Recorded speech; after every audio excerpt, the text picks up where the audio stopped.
Hello everyone, welcome to CA Jutils.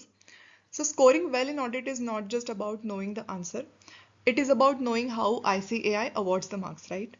तो आज के वीडियो में हम कवर करेंगे सितंबर 2026 का CA इंटर ऑडिट का RTP. But that's not all. Along with every question, I'll explain how ICAI is likely to allot the marks. For every MCQ, we will see why the correct option is right and why other options are wrong. And we will also cover some memory techniques. Yes, so let's start. Okay तो जो भी questions है ना उसमें मैंने जो भी important part है वो हाईलाइट करके रखा है. So I will just explain that highlighted part. आप चाहे तो वीडियो पॉज करके क्वेश्चन पढ़ सकते हो क्योंकि क्वेश्चन बहुत लेंदी है, तो उसमें अगर पढ़ते बैठेंगे तो बहुत लंबा वीडियो हो जाएगा and you will get bored. Okay, so first part जो है वो एमसीक्यूज के बेस्ड पार्ट है जिसमें एक केस सिनारियो दिया हुआ है और उसके बेसिस पे 5 एमसीक्यूज दिए हुए हैं. ठीक है, तो ये पूरी केस सिनारियो है. ये एक बार देखते हैं क्या है. तो सीए अर्जुन जो है वो स्टैट्यूटरी ऑडिटर है XYZ लिमिटेड का फॉर द फाइनेंशियल ईयर 25-26. तो ये कंपनी में क्या हुआ है करंट ईयर में, कॉम्प्लेक्स क्रॉस बॉर्डर रीस्ट्रक्चरिंग हुआ है involving the overseas subsidiaries, extensive import export transactions हो गए and compliance with the applicable foreign exchange regulation. ठीक है, तो कुछ ना कुछ चेंजेस हो गए हैं करंट ईयर में. So before accepting and continuing the engagement, Arjun ने क्या किया है, सीए ने उसने देखा है कि एंगेजमेंट टीम के पास कॉम्पिटेंस है क्या, फिर इंडस्ट्री एक्सपर्टीज है क्या, टेक्निकल नॉलेज में अपडेटेड है क्या, वो ये सब चीज़ें उसने देख ली है. ठीक है, अब during the course of audit क्या होता है, अर्जुन को ऐसे कुछ इंस्टेंसेस मिलते हैं जिससे उसे पता चलता है कि there is delayed realization of export proceeds and related non compliance with the applicable foreign exchange regulations. ठीक है, अब जब वो मैनेजमेंट के पास जाता है तो मैनेजमेंट उसे बोलता है कि ये जो भी डिलेज हो गए हैं आपको दिख रहे हैं एक्सपोर्ट प्रोसीड्स में, वो टेम्पररी है और उसमें हमारे ऑनगोइंग निगोशिएशंस चल रहे हैं वो ओवरसीज कस्टमर्स के साथ. ठीक है, और फर्दर ये भी मैनेजमेंट रिक्वेस्ट करता है कि आप ये स्पेसिफिकली हाईलाइट मत करना अपने ऑडिट डॉक्यूमेंटेशन में, या तो फिर आप जो TCWG के साथ कम्युनिकेट करोगे उसमें भी ये चीज़ आप हाईलाइट मत करना. अभी अर्जुन क्या करता है, क्योंकि उसकी लॉन्ग स्टैंडिंग रिलेशनशिप है विद द कंपनी, उसके फर्म की, और उसे लग रहा है कि अगर मैं इनकी बात नहीं मानूंगा तो मेरी जो फ्यूचर असाइनमेंट्स होंगी वो भी मैं लूज करूंगा. तो इन दैट केस अर्जुन क्या करता है, इंटेंशनली अवॉइड करता है to document and communicate those identified non compliances, और वो ऐसे ही अपनी बाकी ऑडिट प्रोसीजर्स कंटिन्यूड रखता है. ठीक है, ये एक इंस्टेंस हो गया. अब आगे क्या होता है, अब वो जब ट्रेड रिसीवेबल्स को ऑडिट करने लगता है which are arising largely from the overseas operations affected by restructuring की वजह से जो भी कुछ ऑपरेशंस हो गए उसी के ट्रेड रिसीवेबल्स है. तो वो क्या करता है, एजिंग एनालिसिस लेता है. उसमें दिखता है कि मोर देन 60% रिसीवेबल्स जो है वो 180 डेज से ज़्यादा आउटस्टैंडिंग है. ठीक है, मिले नहीं है उनको प्रोसीड्स. तो फिर अभी मैनेजमेंट क्या एक्सप्लेन करता है, उस पर वही बोलता है कि जो भी डिलेज आपको दिख रहे हैं रिसीवेबल मिलने में वो इंडस्ट्री वाइड है ना, सभी इंडस्ट्री में वैसे ही हो रहा है, तो इसीलिए हमारे भी वैसे ही डिले है, और जो अमाउंट है वो फुल्ली रिकवरेबल है क्योंकि उसमें भी हमारी रिस्ट्रक्चरिंग निगोशिएशंस चल रही है और फिर हमें ये पेमेंट मिल जाएगा, ऐसे बोलता है. तो ऑर्डर क्या करता है, he neither obtains the external confirmations from major daters nor examine the subsequent receipts. तो पूरा वो भरोसा कर लेता है और एक्सटर्नल कन्फर्मेशंस नहीं लेता डेटा से एंड सब्सिक्वेंट रिसीट्स भी चेक नहीं करता after the reporting date, and instead वो रिलाई करता है मैनेजमेंट के ऊपर, मैनेजमेंट रिप्रेजेंटेशंस के ऊपर वो रिलाई करता है, जो पास्ट रिकवरी ट्रेंड्स उसको दिखते हैं उस पर रिलाई करता है, while concluding that the provision for bad and doubtful debts was adequate. ठीक है, तो पहले तो उसने नॉन कंप्लायंसेस जो थे वो उसने डिस्क्लोज नहीं किए थे, फिर अभी डाउटफुल डेट्स का प्रोविजन भी है वो ठीक से चेक नहीं कर रहा है, मैनेजमेंट रिप्रेजेंटेशन के ऊपर भरोसा करके वो ऐसे ही रख रहा है. ठीक है, आगे क्या करता है वो, during the audit CA Arjun also noted कि there is ongoing income tax litigation which is relating to again disallowance of certain cross border transaction expenses. तो जो फर्स्ट अपीलेट अथॉरिटी है उन्होंने कंपनी के फेवर में डिसीजन दिया था, लेकिन इनकम टैक्स डिपार्टमेंट जो है वो क्या करता है, वो फर्दर अपील फाइल करता है बिफोर द हाई कोर्ट. और while the amount involved 10 lakhs was individually below materiality level, Auditor remained concerned about the appropriateness of management's assessment and disclosure of the contingent liability. ठीक है, above materiality है जो भी contingent liability होने वाली है वो 10 लाख की, तो he is concern about that. तो मैनेजमेंट ने क्या बोला कि उन्होंने रिलाई किया है, उन्होंने एक्सटर्नल लीगल काउंसिल से जो भी उनको लीगल ओपिनियन मिला था उसके बेसिस पे उन्होंने रिलाई किया है. ठीक है, और उनको लगता है कि ये जो मैटर है हाई कोर्ट में भी जाएगा तो भी वो कंपनी के फेवर में ही डिसाइड हो जाएगा. ठीक है, इसलिए वो प्रोविजन या कंटिंजेंट लायबिलिटी जो भी है वो नहीं दिखा रहे. तो accordingly CA Arjun considered the procedures required under SA 501 regarding litigations and claims. ठीक है, एक तो इसने अच्छा काम किया कि उसने 501 के प्रोसीजर्स तो एटलीस्ट देख लिए क्या क्या है. ठीक है, नाउ अब क्या करने लगा, वो purchase and imported raw materials का ऑडिट करने लगा.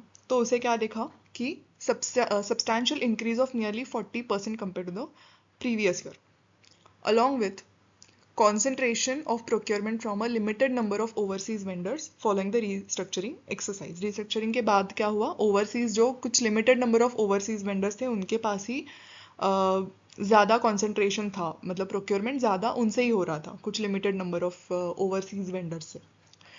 अब ये फ्लक्चुएशंस अंडरस्टैंड करने के लिए, मतलब 40% से उसको ज़्यादा दिखा ना सब्सटैंशियल इंक्रीज, तो ये टू अंडरस्टैंड दीज फ्लक्चुएशंस उसने क्या किया, उसने एनालिटिकल प्रोसीजर्स परफॉर्म किए including the trend analysis and category wise comparison of purchases. ठीक है, नाउ उसने क्या किया, आगे जाके उसने इनवर्ट गेट एंट्री रिकॉर्ड्स भी देखे, उसके करस्पॉन्डिंग परचेस इनवॉइसेस भी देखे. लेकिन ये जो टेस्टिंग थी वो उसने सिलेक्टेड मंथ्स के लिए ही की, रेस्ट्रिक्ट रखी. और उसने एक्सक्लूड क्या किया, close to the year end, मतलब close to the year end जो भी ट्रांजैक्शंस हो रहे थे वो उसने एक्सक्लूड कर दिए. No additional substantive procedures were designed to specifically address the identified risk of incorrect cut off assertion और improper recording of purchases around the reporting date. है ना, रिपोर्टिंग डेट के आजू बाजू उसने कुछ देखा नहीं, तो इसलिए कट ऑफ असर्शन का उसने कुछ ठीक से ऑडिट नहीं किया, ऐसे यहाँ से लग रहा है. अब आगे क्या है, आगे ऐसे भी होता है कि there is a replacement of senior management personnel, transition from the previous financial reporting framework to Ind AS, मतलब FRF भी चेंज होता है यहाँ पे, सीनियर मैनेजमेंट भी चेंज हो गई, and introduction of new regulatory compliance requirements affecting the financial reporting and disclosures, मतलब नया रेगुलेटरी रिक्वायरमेंट भी आता है ऑडिटर के पास, फिर पर्सनल भी चेंज होते हैं मैनेजमेंट, और FRF भी चेंज हो रहा है. अब ये सारे डेवलपमेंट्स होने के बाद भी अर्जुन ने क्या किया, उसने डिसाइड किया कि वो अपनी जो ओरिजिनल टर्म्स है उसी के बेसिस पे एंगेजमेंट कंटिन्यू रखेगा विदाउट फॉर्मली रिवाइजिंग और documenting changes in the engagement letter. तो वो भी उसने नहीं किए, तो कोई भी काम उसने ठीक से नहीं किया ऐसे ही लग रहा है इस क्वेश्चन में से. तो इसके बेसिस पे अभी हमें MCQs के आंसर करने. ठीक है, now what I will advice is, जो मैंने भी अपने एग्जाम में फॉलो किया था, जब हम इतना बड़ा केस सिनारियो पढ़ते हैं ना तो फर्स्ट पॉइंट क्या था हम जनरली भूल जाते हैं. तो पहले जो भी MCQs आते हैं ना उस पर, जैसे कि 5 MCQs है वो पहले एक बार पढ़ लो, मतलब बस एक नज़र डाल दो उस पर. ठीक है, तो आपको वर्ड्स दिखेंगे कुछ कुछ MCQs में, तो जब वो वर्ड्स आपको उस केस सिनारियो में भी देखेंगे तो आपको जल्दी वो रिलेट हो जाएंगे, क्योंकि इसके बेसिस पे MCQ है, तो आप ध्यान से वो पढ़ोगे. ठीक है, अभी MCQs पढ़ते हैं. So, which of the following best describes CA Arjun's conduct regarding the identified foreign exchange non-compliances? तो पहले वाला जो non-compliance उसको दिखा था, जो इसने इग्नोर किया था, उसके लिए बोल रहे हैं एक बार पढ़ लो जो भी पॉइंट्स है और एक बार मन में अपना आंसर डिसाइड कर लो, फिर यहाँ पे आंसर ब्लिंक हो जाएगा. ठीक है, okay, the answer is C, which is his conduct results in violation of professional behavior and ethical responsibilities despite performing the audit procedures. तो रीज़न क्या है इसका कि अभी हमें पता है ना एथिकल रिक्वायरमेंट्स क्या क्या होते हैं. Those are integrity, objectivity, IOP, CP हमने पढ़ा था ना, integrity, objectivity, professional competence and due care, confidentiality and professional behaviour, right. तो उसने क्या किया, इंटेंशनली अवॉइड किया डॉक्यूमेंटेशन, फिर कम्युनिकेट भी नहीं किया उसने नॉन कंप्लायंसेस, तो इसलिए उसने कॉम्प्रोमाइज़ क्या किया था, professional behaviour and integrity, right. तो पॉइंट C में वही लिखा हुआ है, violation of professional behaviour and ethical responsibilities. अब ऑप्शन A गलत क्यों है, बिकॉज उसमें क्या लिखा हुआ है, he has complied with ethical requirements in substantive audit procedures were otherwise performed properly. तो ये गलत है क्योंकि ethical compliance is not just about procedures but also about the transparent reporting and documentation, है ना। फिर बी में क्या है, बी में बोल रहे कि सिर्फ टेक्निकल इशू है क्या ये, तो नहीं, it's not the technical issue but it's deliberate ethical lapse. And option D में क्या बोल रहे हैं, there is no ethical violation since management assumed responsibility for non compliances. But ये रिस्पॉन्सिबिलिटी ऑडिटर ऐसे शिफ्ट नहीं कर सकता ना, तो उसी की रिस्पॉन्सिबिलिटी तो wrong, because auditor can not shift his responsibility, he must document and communicate non compliances regardless of managements stance, right. तो ये हो गया अपना फर्स्ट क्वेश्चन। सेकंड में क्या है, जब ट्रेड रिसीवेबल्स का ऑडिट कर रहा था तो what is the most significant audit concern. अब एक बार ये भी पढ़ लो। तो इसका आंसर है, answer point number C, risk that receivables are overstated due to inadequate provision for bad and doubtful dates. अब रीजन क्या है कि हमें पता था ना, एजिंग एनालिसिस में उसे दिखा था कि 60% रिसीवेबल्स जो है वो आउटस्टैंडिंग थे 180 डेज से ज़्यादा, तो which is a strong indicator of collectability issue, है ना। ओनली उसने क्या किया था, मैनेजमेंट के रिप्रेजेंटेशन पे एंड पास्ट ट्रेंड पे रिलाई किया था।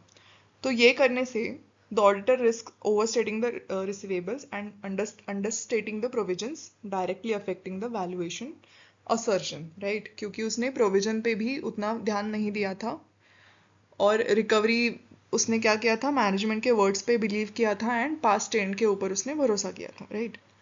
तो उसमें फर्स्ट ऑप्शन में क्या था कि risk that receivables may not exist due to fictitious sale entries, ये भी इंपॉर्टेंट असर्शन है, लेकिन but existent risk is usually addressed through confirmations less frequent than valuation issues. मतलब fictitious sales is also significant audit concern, लेकिन यहाँ पे जो case scenario है इसके बेसिस पे ये मोस्ट सिग्निफिकेंट नहीं है, ठीक है, केस स्टडी के बेसिस पे। नाउ सेकंड में क्या है कि audit risk receivables are understated due to incomplete recording. अब यहाँ पे ऐसे तो मतलब पॉसिबल तो हो सकता है ये भी चीज़, बट इस केस सिनारियो में ये चीज़ लेस लाइकली है, because the issue is not missing receivables but doubtful recovery, है ना। तो वो ऑलरेडी बताया था उन्होंने 60% रिसीवेबल्स जो है वो नॉन रिकवर्ड है फॉर 180 डेज, तो इसलिए यहाँ पे ये इशू नहीं है, यहाँ पे इशू है डाउट रिकवरी का, राइट। एंड लास्ट ऑप्शन में क्या है, risk that receivables are incorrectly classified between current and non current asset, तो ये एक प्रेजेंटेशन इशू है, इट इज ऑल्सो इम्पॉर्टेंट, लेकिन ये इतना सिग्निफिकेंट नहीं है जितना वैल्यूएशन सिग्निफिकेंट है, क्योंकि वैल्यूएशन पूरा फाइनेंशियल्स को अफेक्ट करता है, राइट। तो that's why most significant part is option number C. अब थर्ड क्या है, pending tax and tax litigation चल रहा था ना, and legal opinion obtain by management, which of the following procedures would be most appropriate under SA 501। तो उन्होंने बोला था ना कि SA 501 के प्रोसीजर्स उसने फॉलो किए हैं, तो इनमें से कौन सा प्रोसीजर मोस्ट अप्रोप्रिएट होगा इन दिस केस। तो without cheating try to answer this, है ना। The answer is D, send a letter of inquiry to external legal counsel with management's permission. So SA 501 में क्या लिखा है, SA 501 requires the auditors to obtain the sufficient appropriate audit evidence regarding litigation and claims. The auditor should seek direct communication with external legal counsel, but this must be done through management's authorization, है ना, क्योंकि lawyer client relationship जो होती है वो confidential होती है, तो इसलिए ऑप्शन ए तो हट जाता है क्योंकि इन्वॉल्वमेंट मैनेजमेंट का उसने लिया नहीं है, तो that's why it's not right. फिर सेंड इंक्वायरी इंडिपेंडेंटली, वो भी वही है, रॉन्ग है, because auditor can not bypass management's permission, है ना। And then option number C क्या है, meet the external legal counsel only after obtaining management's representation letter. So इसमें क्या है कि representation letters are important but they do not replace the direct inquiry, they are complementary and not sufficient, तो इसलिए option D अपना correct है कि हमें लेटर ऑफ इंक्वायरी सेंड करना है, बट वो भी with management's permission. Okay, now next question क्या है, which of the following is the most significant deficiency in the audit procedures performed for purchases and imported raw materials. Okay, option पढ़ लो again and try to guess the answer. And the correct answer is A, inadequate audit procedures around year-end transactions resulting in cut-off risk, है ना, cut-off का देखा था हमने। तो यहाँ पे रीजन क्या है, purchases and imported raw materials are highly sensitive around the year end because incorrect recordings can lead to cutoff errors, that is recording the purchases in the wrong period, right?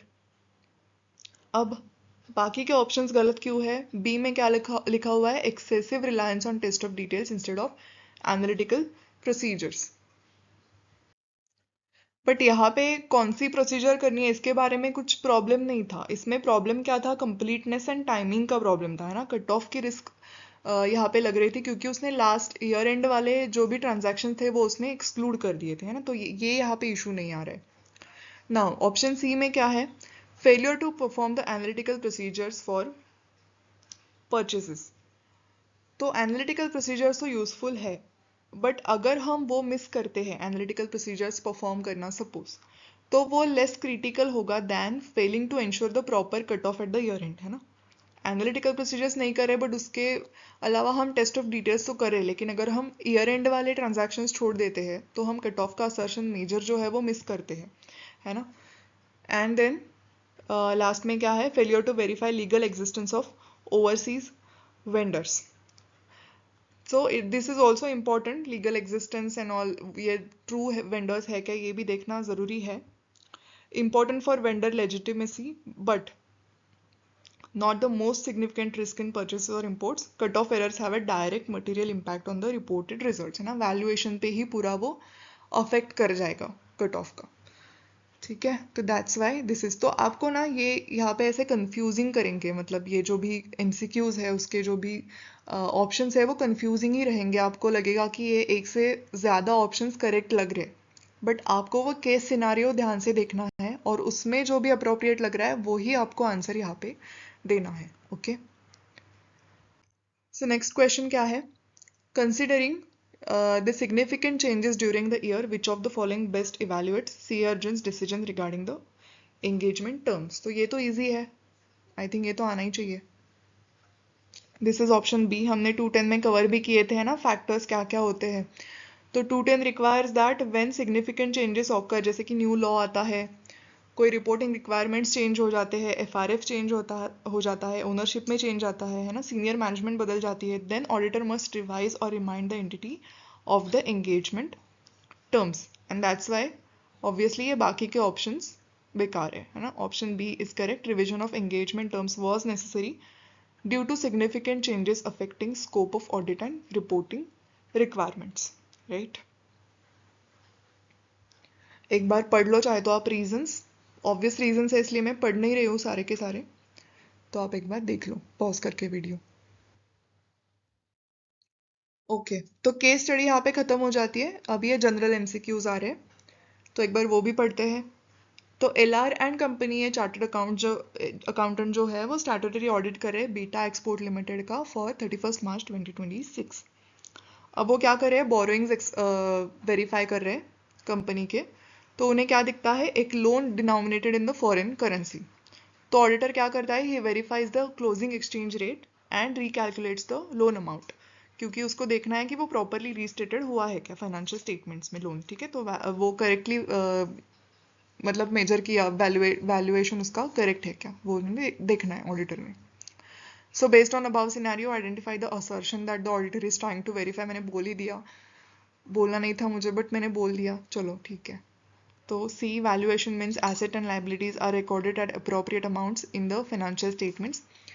Auditor recalculates the loan amount to ensure that it has been properly restated in the financial statements, है ना। उसने amount उसकी verify की थी इसलिए valuation. बाकी के assertions आपको पता है ना। कंप्लीटनेस मतलब सारे के सारे ट्रांजैक्शंस रिकॉर्ड हुए हैं क्या। राइट्स एंड ऑब्लिगेशंस मतलब एसेट्स जो है वो कंपनी के राइट्स है, कंपनी होल्ड करती है उनको अपने नाम पे। ऑब्लिगेशन जो है वो मतलब लाइबिलिटी कंपनी की ऑब्लिगेशन है ना। एंड इन एग्जिस्टेंस मतलब जो भी उन्होंने मेंशन किया हुआ है वो एग्जिस्ट कर रहा है, जो भी ट्रांजैक्शंस, जो भी एसेट्स लाइबिलिटीज वो बोल रहे हैं वो एक्चुअली एग्जिस्ट करे। तो यहाँ पे valuation assertion is the correct option. Next क्या है? एक ऑडिटर है जिसको जो इन्वेंट्री का ऑडिट कर रहा है शायद, तो उसको कंप्लीट नॉलेज चाहिए of all the locations where the company's inventories are stored. तो ये जो स्टोरेज लोकेशंस है are stated to be taken on rent. The auditor seeks an independent source of audit evidence to verify all the inventory storage locations have been disclosed by the management. ठीक है, उसको ये जानना है। तो which of the following is the most relevant audit procedure in this regard. तो पढ़ लो एक बार सारे जो भी ऑप्शंस है वो एक बार पढ़ लो और आंसर गेस करो। ठीक है, okay, so correct answer is answer A, inspecting GST registration certificate downloaded from GST portal. अब क्योंकि जीएसटी रजिस्ट्रेशन सर्टिफिकेट जो है वो हमें गवर्नमेंट पोर्टल से मिलता है और वो एक इंडिपेंडेंट एक्सटर्नल सोर्स हो गया, right. So this helps the auditor verify the completeness of disclosed inventory storage sites even if management withholds और does not provide, that is does not provide some rent agreements, है ना। ऐसे भी हो सकता है उसने अगर सोचा कि मैं सारे, जैसे कि सी ऑप्शन में लिखा हुआ है कि verifying the copies of rent agreements provided, तो जितना मैनेजमेंट उसको प्रोवाइड करेगी उतना ही वो देखेगा ना। लेकिन अगर वो जीएसटी रजिस्ट्रेशन सर्टिफिकेट ही देखता है जो कि वो डायरेक्टली डाउनलोड कर रहा है जीएसटी पोर्टल से, तो ये इंडिपेंडेंट एक्सटर्नल सोर्स भी हो गया। तो इसकी वजह से अगर मैनेजमेंट कोई रेंट एग्रीमेंट्स देती नहीं है जानबूझ के या गलती से, तो वो भी कोई प्रॉब्लम नहीं है उसमें, है ना। तो that's why option A is correct. B क्यों रॉन्ग है? Because visiting location stated in the rent agreements वही कर रहा है, वो कंप्लीटनेस इंश्योर नहीं हो रहा है, जितना बता रहा है मैनेजमेंट उतना ही कर रहा है वो विजिट, है ना।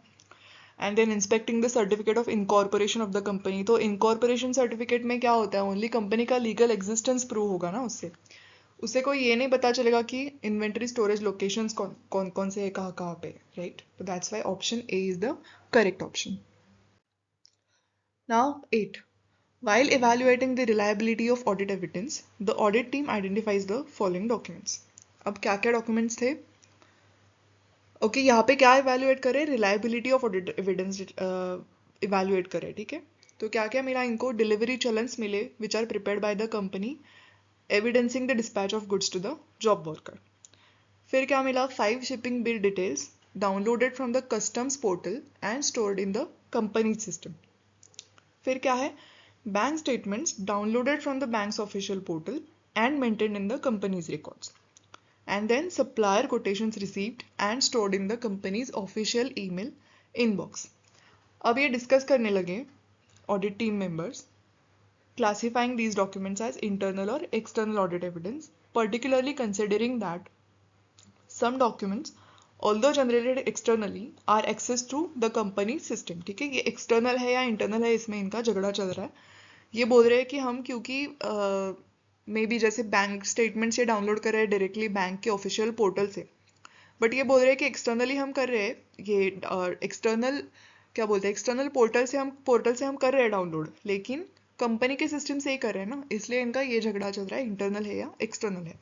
अब एंगेजमेंट पार्टनर आता है, वो एम्फेसिस करता है the importance of source and reliability of evidence in accordance with standards on auditing. ठीक है, पढ़ा के जाता है इनको। अब देखो अपना आप, तो अब ये हमारे पास आ गए, हमें बोल रहे हैं कि which of the following statements is the most appropriate regarding the nature of audit evidence in the above case. ठीक है, तो वही सोचो, गेस करो, and now the correct option is option number D, only 2, 3 and 4 are in the nature of external evidence.